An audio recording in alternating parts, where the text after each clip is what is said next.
Guarantee ಯೋಜನೆಗಳನ್ನು ಜಾರಿ ಮಾಡಿದ್ರಿಂದ ಅಧಿಕಾರಿಗಳಿಗೆ ಸಂಬಳ ಕೊಡೋದಕ್ಕಲ್ಲ, ಸರ್ಕಾರದ ಹತ್ರ ದುಡ್ಡೇ ಇಲ್ಲ ಅಂತ ವಿಪಕ್ಷಗಳು ಆರೋಪ ಮಾಡ್ತಾ ಇತ್ತು. ಸಿಎಂ ಸಿದ್ದರಾಮಯ್ಯ ಅವರು ವೇದಿಕೆಯಲ್ಲೇ ಅಧಿಕಾರಿಗಳಿಗೆ ಪ್ರಶ್ನೆ ಮಾಡಿದ್ದಾರೆ. ನೇರವಾಗಿ ಅಧಿಕಾರಿಗಳನ್ನೇ ಸಿಎಂ ಸಿದ್ದರಾಮಯ್ಯ ಅವರು ಮಾತನಾಡಿಸಿದ್ರು. ಅಧಿಕಾರಿಗಳೇ, ನಿಮಗೇನಾದರೂ ಸಂಬಳ ಕಟ್ ಆಗಿದೆಯಾ ಅಂತ ಸಿಎಂ ಸಿದ್ದರಾಮಯ್ಯ ಪ್ರಶ್ನೆ ಮಾಡಿದ್ರು. ಸರ್ಕಾರದಲ್ಲಿ ಸಂಬಳ ಕೊಡೋದಕ್ಕೂ ಕೂಡ ದುಡ್ಡಿಲ್ಲ ಅಂತ ಆರೋಪ ಮಾಡ್ತಾ ಇದ್ದಾರೆ. ನಿಮಗೆ ಏನಾದರೂ ಸಂಬಳ ಕಟ್ ಆಗಿದೆಯಾ ಅಂತ ಸಿಎಂ ಸಿದ್ದರಾಮಯ್ಯ ಅವರು ಪ್ರಶ್ನೆ ಮಾಡಿದ್ರು.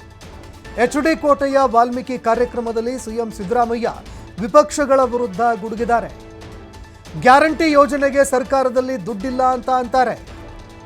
443 ಕೋಟಿ ಅಭಿವೃದ್ಧಿ ಕಾರ್ಯಕ್ರಮಕ್ಕೆ ಚಾಲನೆ ಕೊಟ್ಟಿದ್ದೀನಿ. ಈಗ ಇದು ದುಡ್ಡಲ್ವಾ? ಹಾಗಾದ್ರೆ ಸಂಬಳ ಕೊಡೋದಕ್ಕೆ ದುಡ್ಡಿಲ್ಲ ಅಂತ ಹೇಳ್ತಾರೆ. ಅಧಿಕಾರಿಗಳನ್ನ ಸಂಬಳ ಬಂದಿದೆಯಾ ಅಂತ ಸಿಎಂ ಸಿದ್ದರಾಮಯ್ಯ ನೇರವಾಗಿ ಪ್ರಶ್ನೆ ಮಾಡಿದ್ರು. ವಿಪಕ್ಷಗಳ ಒಂದು ಪ್ರಶ್ನೆಗೆ, ಟೀಕೆಗೆ ಸಿಎಂ ಸಿದ್ದರಾಮಯ್ಯ ಈ ರೀತಿಯಾಗಿ ಉತ್ತರವನ್ನು ಕೊಟ್ಟರು. ಸಿದ್ದರಾಮಯ್ಯ ಇದ್ರೆ ಬಿಜೆಪಿಯವರಿಗೆ ಭಯ ಕಾಡುತ್ತೆ, ಆದ್ರಿಂದ ನಮ್ಮ ಮೇಲೆ ಸುಳ್ಳು ಆರೋಪಗಳನ್ನು ಮಾಡ್ತಾರೆ ಅಂತ ಸಿಎಂ ಸಿದ್ದರಾಮಯ್ಯ ಕಿಡಿಕಾರಿದ್ದಾರೆ.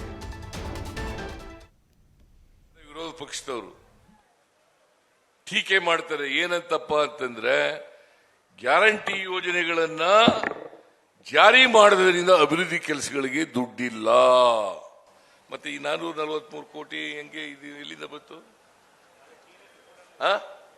ನೋಡಿ, ವಿರೋಧ ಪಕ್ಷದವರು ಟೀಕೆ ಮಾಡೋದ್ರಲ್ಲಿ ಏನಾದ್ರು ಸತ್ಯಾಂಶ ಇದೆಯಾ? Any truth in that? ಯಾವುದೇ ಸತ್ಯಾಂಶ ಇಲ್ಲ. ಆದರೂ ಸಿದ್ದರಾಮಯ್ಯನವರು ಗ್ಯಾರಂಟಿ ಯೋಜನೆಗಳನ್ನ ಜಾರಿ ಮಾಡಿರೋದ್ರಿಂದ ದುಡ್ಡಿಲ್ಲ, ಸಂಬಳ ಕೊಡಕ್ ದುಡ್ಡಿಲ್ಲ.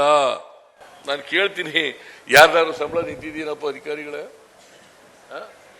ಏನ್ರಿ ಸರ್ಕಾರಿ ನೌಕರರು ಯಾರ್ದಾರು ಸಂಬಳ ನಿಲ್ಲಿಸಿದೀವ? ಬರೀ ಸುಳ್ಳೆ, ಬರೀ ಸುಳ್ಳೆ. ಈ ಬಿಜೆಪಿಯವರು ಅಂದ್ರೆ ಅವ್ರ ಮನೆ ದೇವರೇ ಸುಳ್ಳು, ಸುಳ್ಳೇ ಅವ್ರ ಮನೆ ದೇವರು. ಬರೀ ಸುಳ್ಳು ಹೇಳೋದು. ನನ್ನ ಮೇಲೆ ಸುಳ್ಳು ಕೇಸ್ ಹಾಕ್ಬಿಟ್ಟಿದ್ದಾರೆ. ಯಾಕಂತಂದ್ರೆ ಸಿದ್ದರಾಮಯ್ಯ ಇದ್ರೆ ಬಡವರು ಕೆಲಸ ಮಾಡ್ತಾರೆ, ಸಿದ್ದರಾಮಯ್ಯ ಇದ್ರೆ ಕಾಂಗ್ರೆಸ್ ಅನ್ನ ತೆಗಿಲಿಕ್ಕೆ ಸಾಧ್ಯ ಇಲ್ಲ. ಯಾಕಂದ್ರೆ ನೀವೆಲ್ಲ ನಮ್ಮ ಪರವಾಗಿದ್ದೀರಲ್ಲ. ದಲಿತರು, ಹಿಂದುಳಿದವರು, ಅಲ್ಪಸಂಖ್ಯಾತರು, ಬಡವರು, ಮಹಿಳೆಯರು. ಇವತ್ತು ಶಕ್ತಿ ಯೋಜನೆ ಜಾರಿಗೆ ತಗೊಂಡ್ಬಂದಿದ್ದೀವಿ.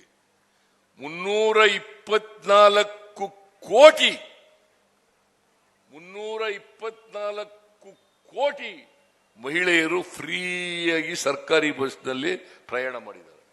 ಯಾರು ಹಸಿದು ಮಲಗಬಾರದು ಅಂತೇಳಿ ಅನ್ನಭಾಗ್ಯ ಕಾರ್ಯಕ್ರಮ ತಗೊಂಡ್ಬಂದೆ.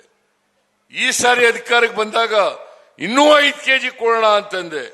ಆದ್ರೆ ಅಕ್ಕಿ ಕೇಳಿದ್ರೆ ಕೇಂದ್ರ ಸರ್ಕಾರದವರು ಕೊಡ್ಲಿಲ್ಲ. ಅಕ್ಕಿ ಕೇಳಿದ್ರೆ ಅದು ಪುಕ್ಕಟೆ ಕೇಳಲಿಲ್ಲ. ದುಡ್ಡು ಕೊಡ್ತೀವಿ ಕೊಡ್ರಿ, ದುಡ್ಡು ಕೊಡ್ತೀವಿ ಕೊಡ್ರಿ ಅಂತಂದ್ರು ಕೊಡ್ಲಿಲ್ಲ.